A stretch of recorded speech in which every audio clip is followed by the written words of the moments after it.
दोस्तों अब बात कर लेते हैं क्वेश्चन नंबर 5 पार्ट के बारे में। क्वेश्चन नंबर दूसरा का 5 पार्ट कर रहे हैं।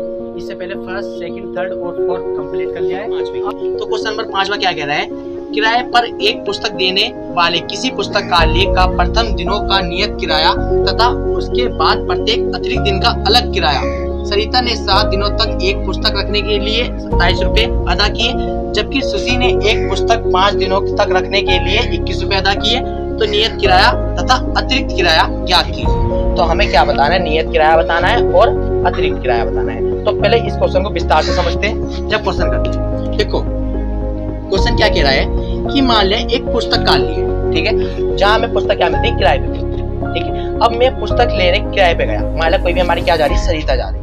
तो सरिता पुस्तक लेने जब किराए पे गई तो उस किराया फिक्स मान लिया, कोई भी किराया नियत किराया में न मान लिया 50। अभी मैं सपोजिट माना, वो मुझे क्या करना है, याद करना है। मैंने मान लिया वो पुस्तक का किराया कितना है, 50 रुपए। इतनी बात समझ में आ गई। तो नियत दिनों का किराया वो कितना है, 50 रुपए। भाई कह रहा है कि 5 दिन तुम इस पुस्तक को रखोगे तो कितना किराया देना पड़ेगा तुम्हें, 50 रुपए देना पड़ेगा। और इसके अतिरिक्त और भी दिन रखते हो तुम, मतलब मैंने 5 दिन तक तो नियत किराया मान लिया, इसके अतिरिक्त और दिन रखते हो, जैसे 12 दिन रख रहे हो, तो ये 12 दिन रख रहे हो पुस्तक को, तो तुम्हें उसका अलग किराया देना पड़ेगा, ठीक है। तो यानी कि वो अतिरिक्त किराया क्या होगा, उसमें ऐड होगा, ठीक है। ऐसी हमारी क्या है, एक सरिता है। सरिता ने जो वो नियत किराए से अतिरिक्त जो दिन रखे, वो दिन कितने रखे उसने, 7 दिन। तो 7 दिन का किराया उसने कितना रुपए दिया, 27 रुपए, सही है। तो मान लिया दुकानदार है, सही है, ये दुकानदार है हमारे पास, दुकानदार की एक नियत किराया हमारे पास, नियत किराया मान लिया कोई भी हमारे पास कितना है, मान लिया मैंने 50 रुपए, ठीक है।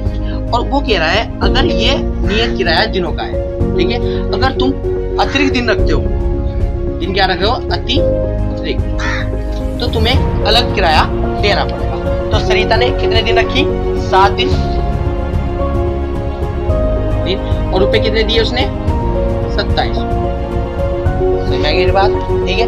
ऐसी हमारे पास क्या है, एक सुशी है, ठीक है। सुशी ने कितने रखी, 5 दिन, और किराया कितना दिया उसने, 21 रुपए। कितना रुपए दिया, 21 रुपए, सही।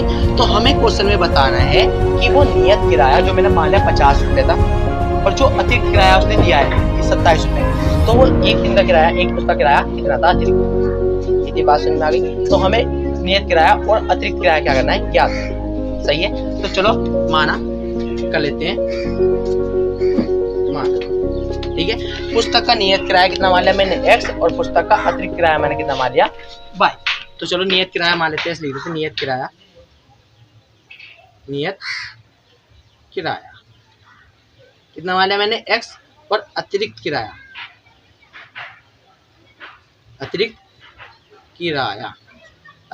कितना मान लिया मैंने, y। अब देखो पहली शर्त क्या कह रही है, पहली शर्त ये कह रही है कि देखो यहाँ से सरिता ने 7 दिनों तक एक पुस्तक रखने के लिए 27 रुपए अदा किए। जो ये 27 दिन है, सबसे मेन इंपॉर्टेंट बात यही है कि जो ये 7 दिन है, जो ये 7 दिन है, ये दिन कौन से है, ये नियत दिन है या अतिरिक्त दिन है। बाबू एक बात बताओ कि जब 7 दिन तक लोग पुस्तक रख रही है तो वो 27 रुपए और दे रही है, तो वे 7 दिन जो जाएंगे वो किस में जाएंगे, अतिरिक्त में जाएंगे।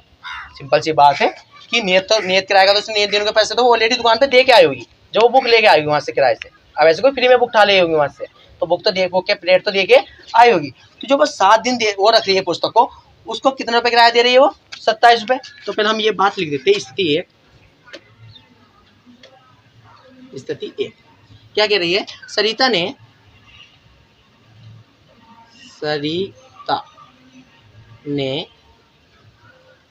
7 दिनों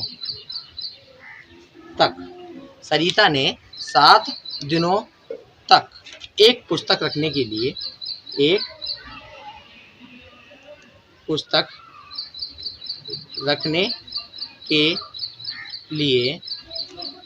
सही है, 27 रुपए अदा किए, ठीक है। अब देखो कि नियत किराया कितना वाला पुस्तक का, x, सही है, प्लस अतिरिक्त कितनी रख रही है वो, 7 दिन। अतिरिक्त किराया कितना मान रहा है मैंने, y, तो y में 7 क्या हो जाएगा, ऐड हो जाएगा, क्योंकि ये अतिरिक्त दिन किस में जाएंगे, y में जाएंगे, ठीक है। इक्वल कितना रुपए दिए उसने, 27। ये कंडीशन फर्स्ट, यानी स्थिति एक आ गई। सर स्थिति एक समीकरण कौन सी बन चुकी है? एक बन चुकी है, दो चर रेखे वाली समीकरण की एक। ठीक है, अब स्थिति दो देखते हैं। स्थिति दो क्या कह रही है? स्थिति दो देखो, स्थिति दो क्या कह रही है? स्थिति दो कह रही है सुशी ने एक पुस्तक 5 दिन के तक रखने के लिए 21 रुपये अदा किए। तो ये बात लिखते हैं, सुशी ने एक पुस्तक रखने के लिए कितने रुपये अदा किए? एक पुस्तक रखने के लिए, एक पुस्तक रखने के लिए। तो ऐसे लिखते हो, कहाँ था हमारा सुशी? कहाँ है सुशी? कहाँ है सुशी ने एक पुस्तक 5 दिन, एक पुस्तक 5 दिन तक करते हैं, एक पुस्तक 5 दिनों तक रखने के लिए 21 रुपये अदा किए। ये बात समझ में आ गई। अब देखो, जो सुशी थी हमारी, तो जो उसने अतिरिक्त कितने दिन रखी? 5 दिन वो पुस्तक, और उसने अतिरिक्त किराया कितना दिया? 21 रुपये। सही है, तो हम वो बात लिख देते हैं कि नियत किराया कितना है हमारे पास? x, और जो ये 5 दिन अतिरिक्त कितना किराया है हमारा? y इक्वल, और जो ये 5 दिन है, ये 5 दिन किस में जाएंगे? नियत दिन में जाएंगे, अतिरिक्त दिन में जाएंगे। जब पुस्तक को रख रही है वो अतिरिक्त दिन नहीं तो रखी, तो अतिरिक्त दिन के ये 5 किस में हो जाएंगे? y में ऐड हो जाएंगे। ठीक है, ये अतिरिक्त दिन आ गए। बराबर कितने रुपये दिए उसने? 21 रुपये। Equation second. ठीक है, अब इक्वेशन फर्स्ट और इक्वेशन सेकंड बन चुकी है। अब हमें क्या करना है? विलोपन विधि द्वारा क्या करना है? हल करना है। और विलोपन विधि हल करते हैं हमें यहाँ से x y के मान निकलेंगे, और जो x y का तुमने मान रखे तो तुम्हारा नियत किराया और अतिरिक्त किराया तुम्हारा क्या हो जाएगा? ज्ञात हो जाएगा। तो चलो चलते हैं विलोपन विधि में। लगाओ विलोपन विधि से। सही है, तो विलोपन विधि क्या कहती है? विलोपन विधि कहती है कि दो चर वाले रेखीय समीकरण के जो तुम्हारे चर है x और y, उनके गुणांक किसी एक के गुणांक क्या होने चाहिए? बराबर होने चाहिए। तो चलो हम दोनों समीकरण में देखते हैं कि ये गुणांक बराबर है या नहीं है। तो x इसके गुणांक 1 है और इसका भी गुणांक 1 है। यहाँ 7y, यहाँ 5y, यानी किसी एक का गुणांक बराबर होना चाहिए। तो हमें यहाँ दिख रहा है, यहाँ x के गुणांक क्या है? बराबर है। जब x के गुणांक बराबर है तो हमें गुणांक बराबर करने की जरूरत नहीं है, यानी पहला स्टेप फॉलो नहीं हो रहा है। तो चलो हम आराम से लिख देंगे यही इक्वेशन ही 7। चलो यहाँ से लिख लेते हैं, आगे से ये बिठा देते हैं। ठीक है, आई कहानी यहाँ से देखो, आई कहानी यहाँ से स्टार्ट हुई है। ठीक है, देखो कहाँ से स्टार्ट है, यहाँ से। तो दोनों इक्वेशन नोट कर दो। इक्वेशन दोनों नोट कर दी मैंने। x प्लस के 7y इक्वल टू 27, और एक कौन सी है? x प्लस के 5y इक्वल टू कितना है? 21। अब बात करते हैं चिन्ह परिवर्ती की। अब हमें चिन्ह परिवर्ती करने पड़ेंगे या नहीं करने पड़ेंगे? तो स्टेप दूसरा मैंने ये बताया था नोट में लिख के कि जिसके चर बराबर है उसके चिन्ह देखिए सजातीय है या विजातीय है। अगर सजातीय है तो हमें चिन्ह परिवर्ती करने पड़ेंगे, अगर विजातीय है तो हमें चिन्ह परिवर्ती नहीं करने पड़ेंगे। तो बात देखो, तो यहाँ क्या है? यहाँ क्या है? जो साइन है, ये साइन क्या है हमारे पास? सजातीय है, और सजातीय होंगे तो हमें क्या करने पड़ेंगे? चिन्ह परिवर्ती करने पड़ेंगे। तो चलो चिन्ह परिवर्ती करते हैं इस लाइन की, समीकरण 2 के। तो देखो यहाँ माइनस का तो यहाँ प्लस का हो जाएगा, सॉरी यहाँ प्लस का तो यहाँ माइनस का हो जाएगा, यहाँ प्लस का तो यहाँ माइनस का, यहाँ प्लस का है तो यहाँ माइनस। जिसका आगे कुछ नहीं होता उसके आगे प्लस का निशान होता है। निगेटिव पॉजिटिव कट जाएंगे। देखो 7y में से 5y घटाए तो कितना बचा? 2y। देखो 27 में से 21 घटाएंगे तो कितना बचेगा? 6। इतनी बात समझ आ गई? 27 में से 21 घटाओगे तो कितना बचेगा? 6। सही है। अब ये मल्टीप्लाई में ले जाके इसमें जाएगा डिवाइड में, तो y बराबर 6/2। 2 से घटाए 2 तिया 6, तो y बराबर कितना आ गया? 3।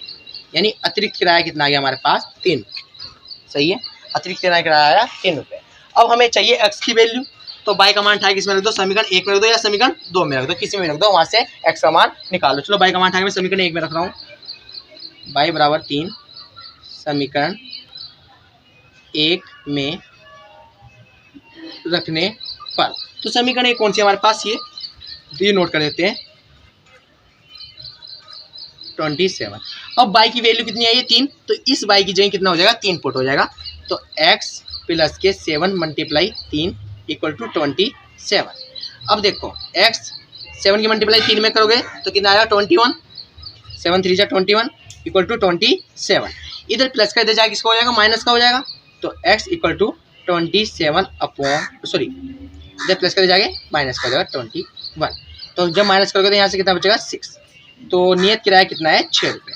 तो अब वो बात लिख दो कि नियत किराया कितना आ गया हमारे पास 6 रुपये और अतिरिक्त किराया कितना आ गया हमारे पास 3 रुपये। तो चलो ये बात लिख देते हैं। नियत किराया कितना आ गया हमारे पास 3। सो नियत किराया कितना आ गया 6 रुपये। 6 रुपये और अतिरिक्त यहाँ देखो यहाँ लिख देते हैं अतिरिक्त किराया कितना आ गया हमारे पास 3 रुपये। सही है। अब हम देखते हैं हमारा आंसर सही है या नहीं। अब देखो इक्वेशन कौन सी थी कि x प्लस के 7y इक्वल टू 7। तो दोनों पुट कर दो चेक करने के लिए। क्या थी x प्लस के 7y इक्वल टू 27। अगर LHS बराबर RHS आ गए तो हमारे क्या है जो XY के मान है ये बराबर ये सही है।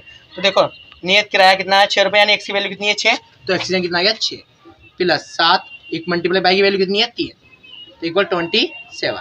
तो x प्लस के 7 या 21 इक्वल 27 और दोनों को छोड़ेंगे तो 27 बराबर कितना है 27। तो यानी कि स्थिति 1 में हमारी क्या है x और y की वैल्यू क्या है ये बिल्कुल सही आई है। इसे एक समीकरण में रख के देख लेना। अगर LHS बराबर RHS आ गया तो तुम्हारा ये आंसर क्या है करेक्ट है। जब पेपर बोर्ड में करते हैं तो हमें इनकी फिक्स वैल्यू नहीं पता होता कौन सा क्वेश्चन का हम रट्टा मार के जाते हैं। तो इस तरीके से समीकरण में रख के तुम चेक कर लेना वहां से पता चल जाएगा तुम्हारे आंसर बिल्कुल करेक्ट आए। ठीक है। अब हम चलते हैं क्वेश्चन नंबर तो खत्म हो चुके हैं। अब चलते हैं 3.5।